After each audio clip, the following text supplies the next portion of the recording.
Welcome to Ireland, where your travel takes you to another place and time. We started off our vacation in Dublin at the Aberdeen Lodge, and then it was off to Phoenix Park, where we came across some wild deer.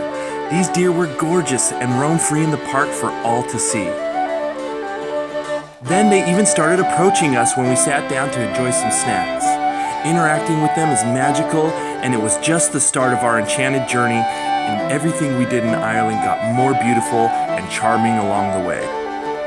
In the heart of Dublin, we made our way to Trinity College to see the Book of Kells, which is an ancient manuscript containing the 4 Gospels and is located in this antique library. The library looks like something out of a scholastic dream. Here they explain how and why the ancient manuscripts were a mixture of art and Holy Writ. Close to the library is Grafton Street, which is electrifying and full of street performers, shopping, and people. It was worth passing through when doing downtown activities, and at every turn is something fun to do or cool to look at. Like this bar/hardware store. Also nearby is St. Stephen's Green, which is very beautiful and serene. In the afternoon, it is a place to hang out, so go early if you want to take in the serenity. The number one thing travelers do in Dublin is tour Guinness Storehouse. We stopped by, but didn't stay long as we had more authentic places and pubs we wanted to visit. Next, we went to experience the Gaelic Games, my favorite thing we did in Dublin. What I love about Ireland is they have their own culture going on, from their dance to literature and especially sports. Here, not only do you learn how to play their own Gaelic sports, but how these sports are huge here, yet they don't have all the politics of other international sports. And oddly, nobody knows about them anywhere else. My favorite was learning the sport of hurling. Here you learn the simple rules and techniques of the game, then play a match with a group of newbies like ourselves. Then after, we got to watch some of the professionals show off their skills. Unlike other sports, each county is represented by athletes only from that county, which gives it more personal meaning. After hurling, we got to play Gaelic football, which is like a cross between soccer and volleyball. This was so much fun, so do it and then go get tickets to an actual game if it's in season. Just outside of Dublin is Trim Castle.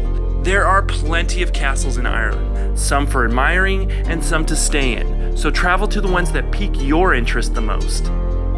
Trim Castle is not too unnaturally renovated like some of the other big castles in Ireland, but yet it is still beautiful. In fact, I chose Trim because it is well preserved, eye-catching, and used to film my favorite movie, Braveheart. We took a tour inside the castle where we learned the 3 stages of its history and about the purpose of these castles in general. Also, we learned where they filmed various scenes from Braveheart, like where the king throws Philip out the window. This was my favorite castle that we didn't stay in. I will link to everything in our travel itinerary in the description below this video. The Brazen Head is the oldest pub in Ireland, so it is a must stop. We booked a unique show called Food, Folklore and Fairies. Here's a peek. They're called trooping fairies because of their movement throughout the year. The usual, clearly that is not your child. You have got a changeling on your hands. The Irish truly possess the gift of gab, and this show is full of old Irish tales related by a great storyteller. Literature, poetry, and folklore are such an important part of Ireland's culture. You learn so much about Ireland, and it's so entertaining. Do not miss this show. For our last nights in Dublin, we stayed at the K Club Hotel. The premises is breathtaking, and for golf enthusiasts, its course was designed by Arnold Palmer and is one of the top 10 courses in the world. But besides that, this place is calm and luxurious, and the best place to stay near Dublin. Next, we made our way to Northern Ireland, which is part of the UK, unlike the rest of Ireland. First, we stopped by Giant's Causeway, which was way more impressive than I expected. After a short hike, we made it to this beach, which is naturally formed by the geometric rock formations. In fact, I was blown away by how many and how expansive it was. These rock formations are one of Earth's most impressive natural landscapes, and it can only be experienced at the causeway. It is a perfect place to take some pictures if you can get here before all the tourists come and take over. In fact, the secret to Giant's Causeway is to get there early and be done before 9 a.m. when the museum opens and all the tourists arrive. Then you can just relax and take in the nature and enjoy what Mother Earth has provided. A short trip down the road is Itinerary Bridge.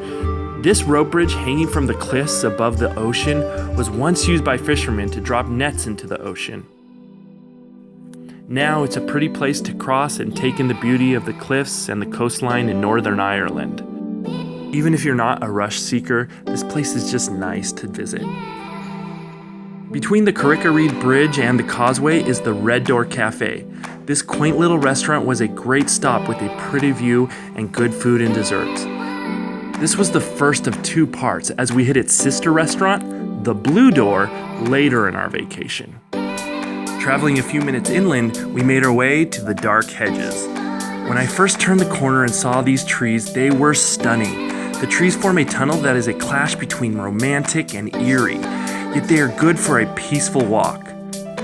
Planted in 1775, these trees were recently made famous as the King's Road in the TV series Game of Thrones. Now another tip, if you happen to arrive with a group of tourists, just wait a little while. The crowds will die down, but the pictures and tranquility are well worth the wait. With that quick visit, we left Northern Ireland and traveled to the first castle of two castles we would stay in. Solisloch Castle is just outside Northern Ireland and is an experience you will never forget. For the price of a nice Vegas hotel room, you can stay in one of this castle's best rooms, overlooking the spires and out towards the greenland it sits on top of. The castle is equipped with all the standards of a luxury hotel, yet the ambiance of local Irish royalty. You have to stay at a castle at least a few days when in Ireland. It takes you away not only to another time, but another class. Everything from the meals to the staff and the location itself exude high society. Traveling down the coast towards Westport, we rented a bike and rode across the Greenway. As if Ireland wasn't green enough already, this scenic pathway is especially green and lush. The trail was one of the best things we did in Ireland. It is extremely pretty, and we were stopping every couple minutes to take pictures or just enjoy the scenery. This pathway mostly used to be a railway that was paved over. Now you can travel through the greenery, over the water, and through the bridges. Lots of the prettiest bridges you will ever see. The Greenway gives you the feel of what Ireland really is. You pass through people's properties, see tons of wildlife, and explore what Irish countryside is all about. The best part about the bike ride with this company is you stop wherever you want and they'll come by and pick you up when you're done. The bike ride is well marked and not difficult at all to travel. You pass through cities, farms, and by rivers. It is amazing, and my wife got the chance to fulfill one of her life goals. Frolicking freely through an open green meadow filled with sheep. If there was a highlight to this scenic route, it is definitely this bridge. You may never get to bike through something this beautiful again, so take the opportunity while in Ireland and breathe the fresh air of the Greenway. At one point, we took a small detour and came across this dainty little cemetery. Amazing. Then possibly the highlight of our trip was staying at the Ashford Castle. This is the best castle to stay in all of Ireland. All the other castles are great, but I really feel like a king staying in this castle. From the moment you step onto this 5-star property, you become royalty. This castle, once owned by the Guinness family, will take your breath away. Landscaping is immaculate, with a bridge over a moat, intricate interior design, the castle's massive stone architecture, sitting next to a forest on one side and the ocean with a view of small green islands on the other. This is what it's all about. Their pool, golf course, and spa are all top-notch. While all castles take you away, this castle goes above and beyond.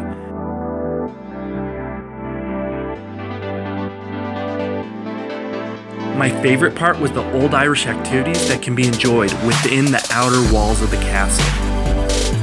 And one of my favorite 2 activities in Ireland was the falconry, the sport of the nobles. In all my travels, the hawk walk ranks with my favorite things I have ever done. You start by developing trust with the hawks and having them perch on your hand. Then you go out to have them both take off and land back on your arm. It is awesome. They are the coolest of creatures. I could have done this the whole day. Then you walk them and have them take off as you follow them until they come back and land on your arm again. In all actuality, you aren't even really walking with them. They consider you equal hunting partners. They think you are there to scare animals free while they hunt for the critters.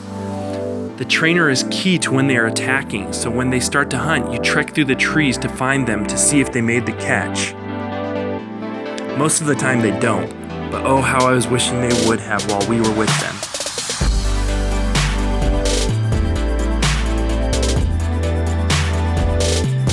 Walking them through the woods is fantastic. This was one of those moments where you feel like you make a bond with an animal, even if it's just for a little while.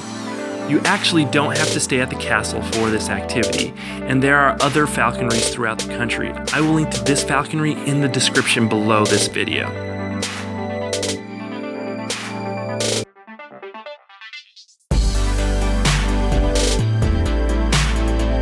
Then we got to hang out with this guy peeking out the corner there. This is Dingle the owl, who can only come out some days. He was majestic, but at the same time adorable, and will always beat you in a staring competition. But never did I think I would have animals like this just flying and perching on my arms. It makes me want to buy a bird. The next part of our castle life was archery. Now you can do archery anywhere in the world, but it just has a different feel when you're doing it next to the castle and in the middle of the woods. The instructor is pretty good too. Well, at least I thought so, because with a little practice, I was nailing the target most of the time. Got him. Lastly, it was time to load the guns and go shoot some clay pigeons. Just like archery, you can do this activity anywhere, but it is more fun doing it at the castle. Plus, you got the clay pigeon launchers.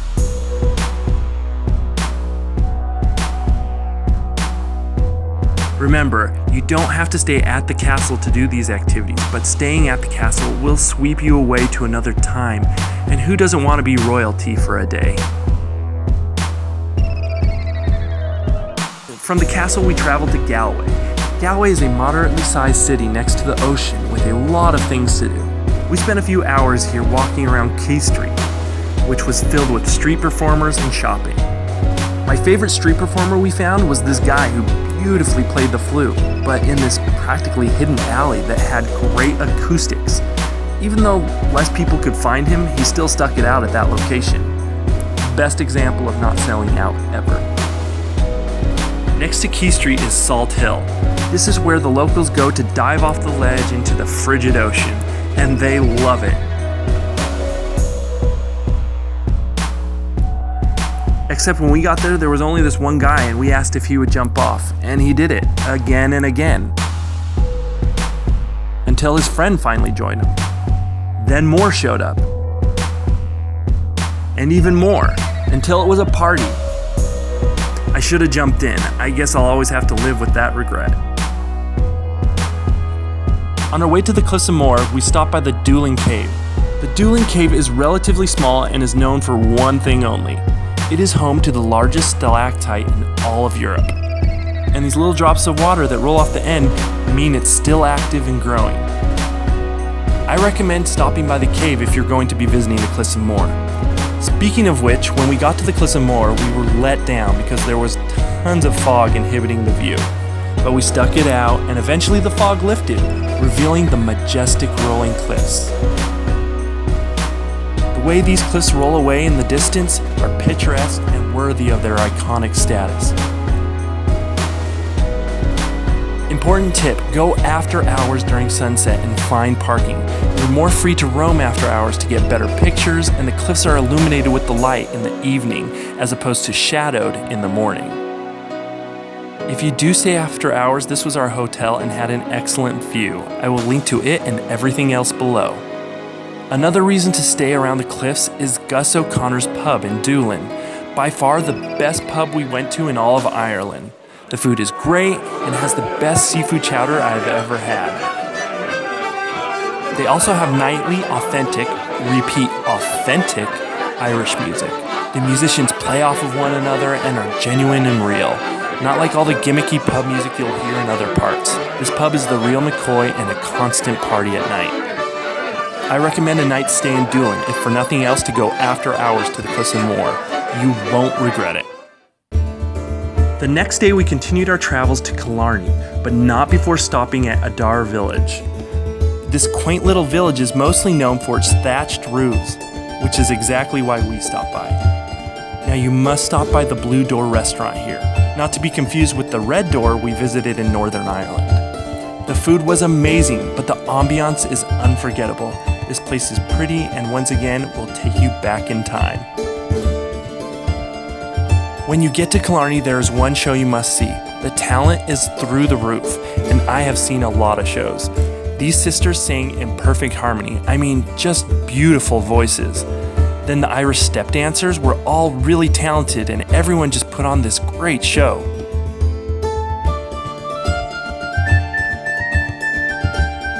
All the musicians were on point, and even the harpist sounded like Enya. The show has it all, from Irish jigs to Gaelic ballads, and not once did it feel hokey. At points, the performances are slow and heartfelt, and some numbers are intense and energetic. Afterwards, my wife and I couldn't stop raving about the show.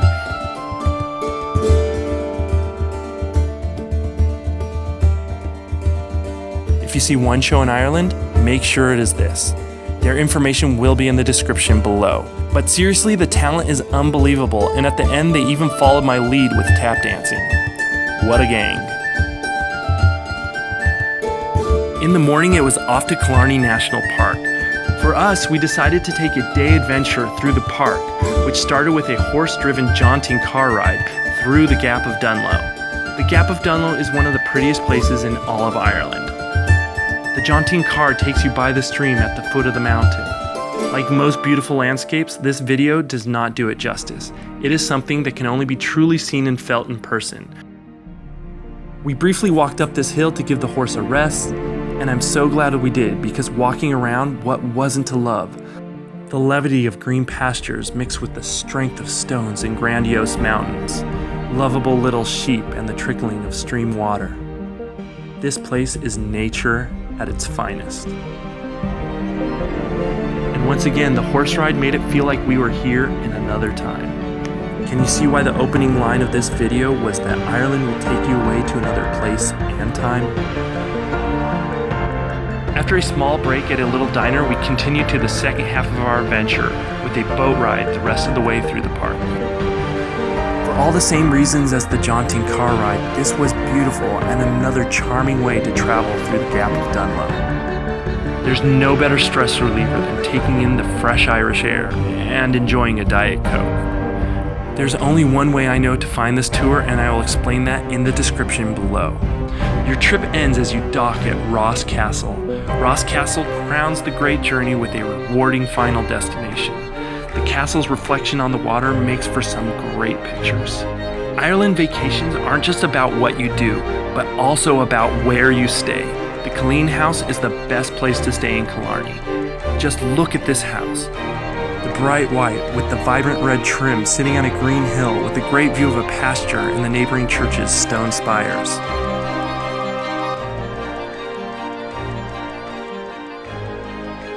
The rooms inside are just as nice, and the dining area also has a great view outside. In fact, if you can't stay here, which you should, you can at least just dine here to come experience the beauty. To set it apart, the owners are really accommodating and greet you when you come, the personal touch you want when staying in an exclusive little hotel. Another must-do in Ireland is exploring the small island of Skellig Michael. This is the most scenic location I have ever been to, and this is us passing another boat, which is important. Let me explain. I wanted to be the fastest boat out to the island so we could be the first ones to the top to get some great footage. On the way, we passed by its sister island, whose loftiness is just a prequel to Skellig Michael. The island was established by 6th to 8th century monks, who created a stone stairway that leads to a monastery at the top of the island. At some point, the path gets very narrow and slightly dangerous. And it's worth it because this island is magnificent with protruding rock formations everywhere that makes it uniquely visually pleasing. Oh, another great thing about this island is that only 180 people are allowed on the island a day, so get tickets a few months in advance. There's this mystic monastery at the top of the island that has survived for the most part Viking attacks, and the site was dedicated to Saint Michael in 1044. But eventually the island was abandoned and left to our imaginations.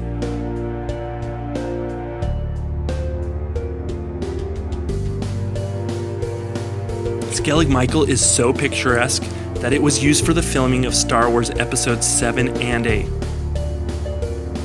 Since Star Wars Episode 7, this island has become very popular. In fact, we tried to recreate the ending scene of Episode 7. If you want to book the fast boat, I will leave the captain's number and information in the description below this video.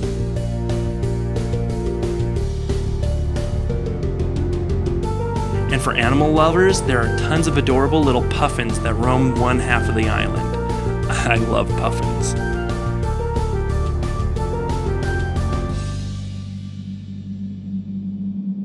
Skellig Michael is only open like May through October, but in my opinion, this is another must-do in Ireland. So book it way early. Afterward, we went to the tiny fisherman town of Dingle for the evening. We enjoyed a bunch of the small shops of Dingle, including their authentic music shop and cheese store. But the star of Dingle is fungi. Fungi is a dolphin that pretty much never leaves the Dingle Bay. We booked an evening kayak tour to see fungi on the peninsula. You'll have to forgive me, it was hard to get good footage of fungi while on the kayak.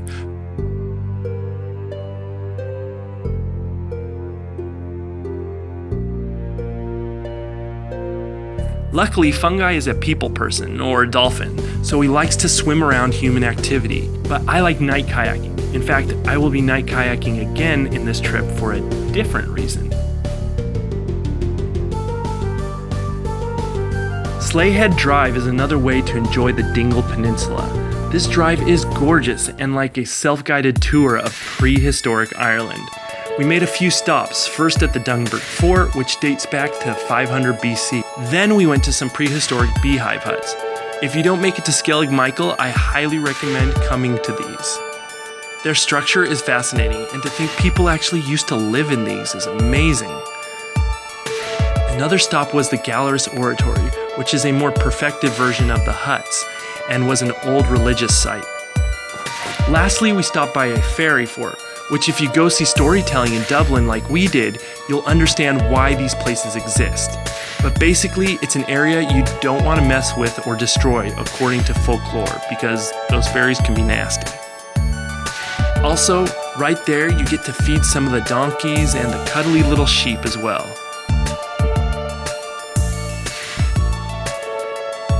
It was a nice little stop, and for an animal lover like myself, it's fun to pet animals outside of a zoo.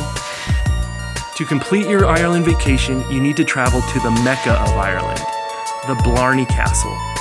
It is here where legend has it you kiss the Blarney Stone and receive the gift of gab. Also, it was cool to look at the underground portions of the castle. The location is gorgeous, but warning, it's a little touristy, so I had one goal, and that was to kiss the Blarney Stone. And hanging from the ledge, kiss the stone I did, and I'm sure I got a few diseases in the process, but the gift of gab is worth it. Before I move on to my last night in Ireland, let me just put in a word for making your vacation sort of a road trip. We drove all around the coast of Ireland. Driving in Ireland does not get old. It is constantly a lush and vibrant green with the bluest skies that has a way of taking all your worries and stresses in life and melts them away. You can visit 1 or 2 cities like most people do on vacation, but Ireland, in my opinion, is to be explored in its entirety. In fact, we made it all the way from the Causeway in the north to this, the Baltimore Beacon in the south. That night we did another kayaking tour on the placid Loch Hyne Lake, but this time it was to experience the bioluminescence. If you have never done this, it is a great place to experience it. This saltwater lake is serene and a perfect place to wind down the trip. In fact, you can even rent out that house overlooking the water. The bioluminescence is little organisms that light up when you move the water. My camera only barely picked up the bioluminescence like here, but it is something that is 10 times more fascinating in person. With that said, here are some of my Ireland drone shots. My drone and all of my filming equipment I have linked to in the description below this video, along with links to all the hotels, restaurants, and activities on my itinerary. Like, subscribe, and watch my other videos.